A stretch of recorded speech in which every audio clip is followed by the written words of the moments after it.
Okay. So new album is coming out this month. How do you feel? I feel really excited. Can't wait because I've been working on it for about a year and a half. So there's just so much love has been put into it, and I'm just excited to share it. For you, what was the songwriting process like? Do you just jot ideas down as you think about them, or do you go in saying you want to write a song about a certain topic? I think for me, like, melody comes really easily, so I tend to write that first, and that those can be just little like memos on my phone, and I bring those in sometimes. And I was doing a bit of co-writing on this album, so it was really nice to start with one of my own ideas and just build on that. You also produced songs on this album too. What was that like? That was amazing. Yeah, I got to co-produce a few songs, and so it's really fun. Just because like when you first write something, you always, I think, well, for me, I always have an idea of how it might sound. So it's nice to experiment and get to be a part of that. Right. So in the studio, what was the energy like? Kind of describe what it was like recording the songs. Well, I was working mostly with these guys called My Riot, who are brilliant. They did the London Grammar album. They're so sweet, and so they've just spent a lot of time with me kind of working out what the right direction was. I feel like on this album I really knew what I wanted. I always like to A and B stuff, and I'm like, that's not it. But when I heard it, I was like, this is definitely it. And so that was really nice just to spend that time with them. And it was just really relaxed and friendly, and yeah. And it's been a couple of years since your last album. What has life been like now that you're on your third album and you have a little bit of time off in between the two records? It's a little different. I feel like this album is kind of my coming of age album, just because I'm older, and it's taken time to really like learn my opinions. And also over the last year I moved to London, so I've been there for a year, and just it's nice to be free for the first time. It's really fun. What has that process been like, moving from home and like you said, being free a little on your own? Yeah, it's been really fun. Also a little bit scary because I'm one of 5, so when I moved, I live on my own now, so it's just like, oh my god, it's so quiet. Where's all the people gone? So it's a bit weird, but I really enjoy it. I love being able to do whatever I want and just go out and see my friends, and that's amazing. And when you released your first album, you were only 14? 15. 15, okay. Yeah. So how does it feel now being 19 and being on your third album and still going strong? It feels really good. I feel like the first 2 albums were brilliant, and I've learnt so much. I've got so much experience from them, which is crazy. And so this album was so much fun because I wasn't afraid of anything. You know, I knew how it worked. You know, I knew the process already, which is so much fun. You know, a lot of people recognize you for your voice. I don't know if you know Rita Wilson. She's an actress. She's married to Tom Hanks. Okay. She was here yesterday, and so she had asked me, like, who are you interviewing this week? And I was like, oh, you know, Birdy. She's a singer out of Europe. And she was like, I love Birdy. She said that she discovered you when she was in Kenya because the Safari tour guy loved your music. Oh my played it for her. It was so random. That is so weird. But she was like, but she played her all your songs, and she loved it. So my point is, a lot of people love your voice. That's so nice. That's such a cool story. I know. I was like, oh my god. She was so excited. She's like, tell her I love her. I was like, okay. But what's like? How have you seen your voice change in the last 4 years that you've been singing and recording? It's got a lot deeper, which is a bit weird. But yeah, I think it has matured a bit. I don't know. I guess it's just been a natural change, I think. But you know, I think I'll always have that kind of sad song voice, which, you know, that's what's most natural to me. Do you like kind of singing the sad songs? I love singing. I think that's what moves me the most, is just, yeah. I think probably from growing up with a lot of classical music that my mum played, which was just, it's always really sad pieces and really romantic kind of. And so that's just what moves me, I think. And you worked with Jim, how do you say his last Jim name? Evis, yeah. What was it like working with him on this album? It was great. He did stuff on the first 2 albums as well. So I know him a bit, and that's really nice, just like kind of old friends. doing more songs together, which it was, yeah, he always brings something really special to all of the songs. So Growing Pains is the first song on the album. Yeah. What was it like recording that? Growing Pains is really fun. It's got a bit of a Japanese kind of influence, it sounds a little bit Asian, which I love. I mean, the whole album has a bit of that influence. But that one's really fun because it's a bit more up-tempo, and I was singing in this a bit of a weirder voice, which I was experimenting with. But it was kind of fun just to be someone else on that song. Because some of the album is inspired by Memoirs of a Geisha. Yeah, right? that's right. Talk about that, and did you just read the book as you were writing or working on the album? I read the book, I think, at the beginning of the whole process. So, as I was kind of writing, and it was more just like the landscape that really inspired me. Just how it was described was so beautiful, and I felt like I was there. And I think I'm quite inspired by place, because like where I grew up it's kind of wild and kind of moody, and so I always wrote these really sad songs. And I moved to London, and I feel like these songs are a bit more uplifting. So yeah, I think I'm very inspired by place, and that really did it for me. And what was your childhood like? Where you grew up, how far is that from London? It's like an hour and a half on the train. Okay. Yeah. And did you always grow up with music around you? Yeah, there's always music in my house when I grew up. My mum is a concert pianist, so she's the one who taught me to play. And she's constantly playing, and my sister's singing, and my dad's playing the drums, and so it was a crazy house, yeah. So you said there are 5 of you, 5 siblings? Yeah, 3 brothers and 1 sister. Wow. Where do you fit in? I'm in the middle. Okay. My 2 older brothers and then younger brother and sister. And do your siblings, well, you said your sister sings, do your other siblings play music, or? Yeah, my brother was in a band for a while, and he still plays and he writes, my eldest brother.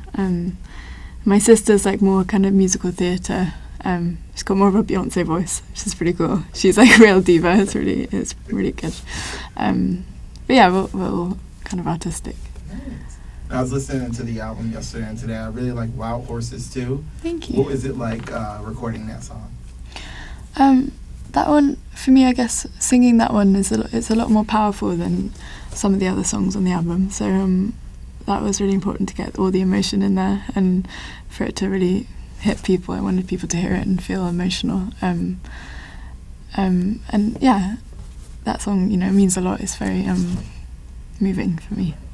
Did you always kind of have like a natural ability to emote when because their songs are so heartfelt, and you when you sing, they're so connected to the lyrics. Was that kind of just naturally when you started singing, you were able to connect with songs like that? I think so, but also I think I'm very moved by just music.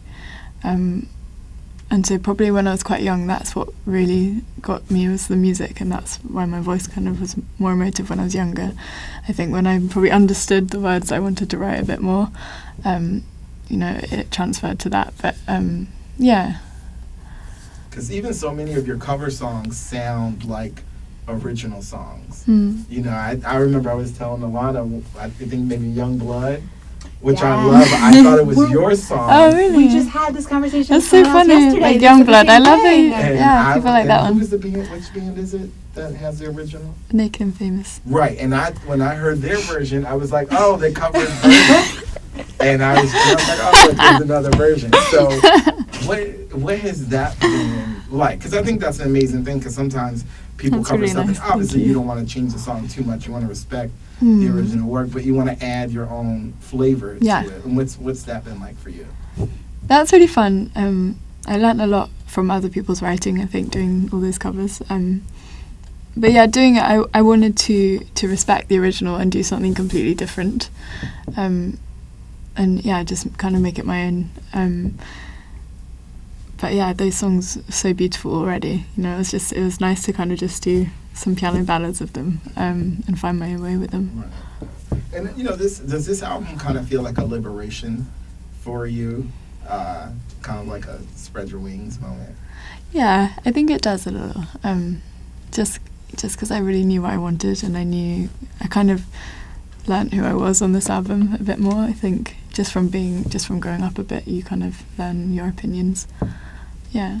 When you were so young when you released your first album, but even as like a 6-year-old or 7-year-old, did you kind of know that like you wanted to be a singer, that you wanted this to be your occupation?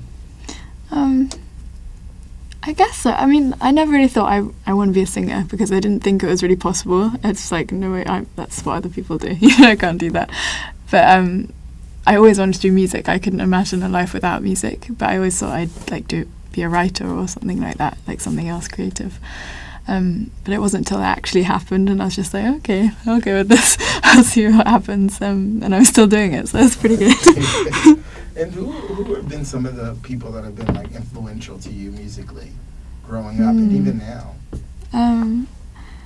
Well, like albums I listened to is with Tracy Chapman. I loved growing up.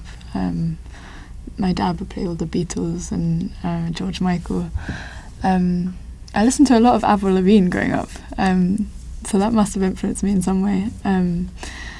Also Jeff Buckley, Keen I loved because that was like the first album which I could hear a piano in, which was pop music, and I was like, this is so weird. I've only really heard like classical music with a piano. That really excited me. And you mentioned the Beatles. I read something about Netflix. There's a Netflix. Are you covering a Beatles song? Yeah. Do you know what song?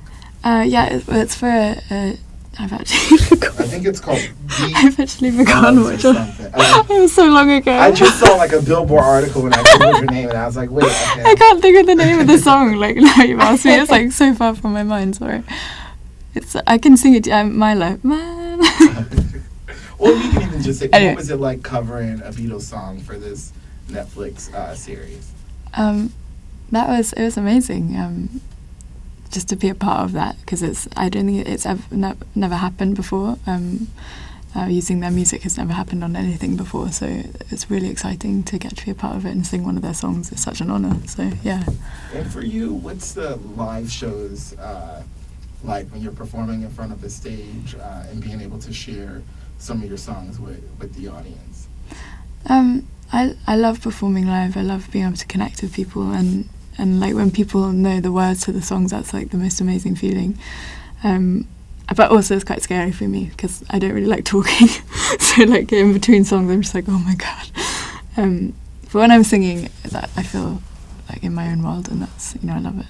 Do you feel like the performing and even writing your own music and recording it makes you feel less shy? Yeah, I mean, I don't know. When I'm actually singing, I guess I don't kind of have to be anything but my voice. I don't have to think about talking or even being myself. I just do what's natural. So yeah, in some ways, when I'm doing that, I'm not as shy, I guess. Yeah. And you've also recorded a couple songs for different films. What's it like when you're working on a song for a film versus an original song?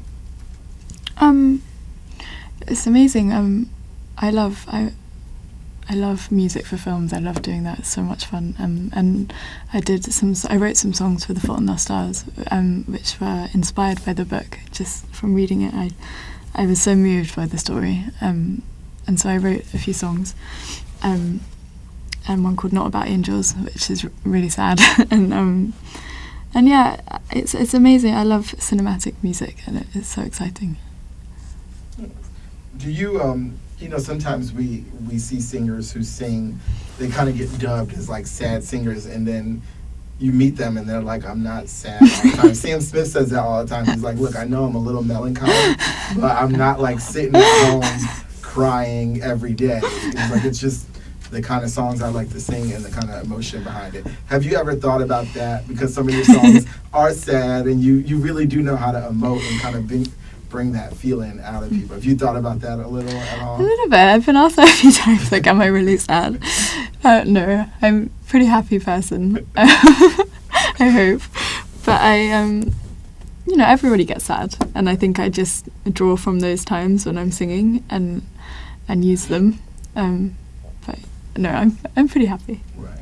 Is it easy to write about a time that feels sad or dark, or is is it kind of therapeutic when you get to go through the motions, I guess, in a song? Yeah, it feels nice to write a song and to sing it, and to feel the words. It can be painful sometimes, I think, but probably therapeutic as well. Yeah. What do you have a favorite song on the album? Not really. It kind of changes depending on, I don't know. I really love Growing Pains. That's really special to me, that one. It's a good way to kick it off too, like you said, because it's a little bit more upbeat. Yeah. So it's just kind of. It's a little bit different than the others, which it's my special one. Were there any tracks did you wanted to talk about specifically? Yeah. One called Keeping Your Head Up, which is the first single. Which for me is probably like on the album. It's probably the most uplifting one. Which is really exciting. It's like a step in a different direction, which is kind of cool for me. And it's about kind of finding a light in the dark and not getting weighed down by things that make you upset, and just remembering that you always have someone who can lift you up again.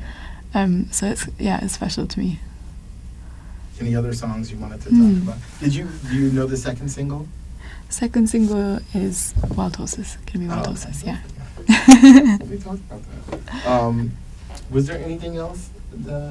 We talked about the tour. The tour is a European tour. Yes, so we Right. didn't announce the U.S. tour just yet, but it's in the Words. the Yes. Yes. So we have an entertainment show in London called Entertainment Now. So if you don't mind Okay. looking in the camera and saying Yeah. hi, I'm Birdy and you're watching Entertainment Now. Okay. Hi, I'm Birdy, and you're watching Entertainment Now. Perfect. Thank Cool. you. We're going to do a couple more photos if that's okay. Totally, yeah. Cool. We're gonna Thank you so much. No, thank Thank you. you.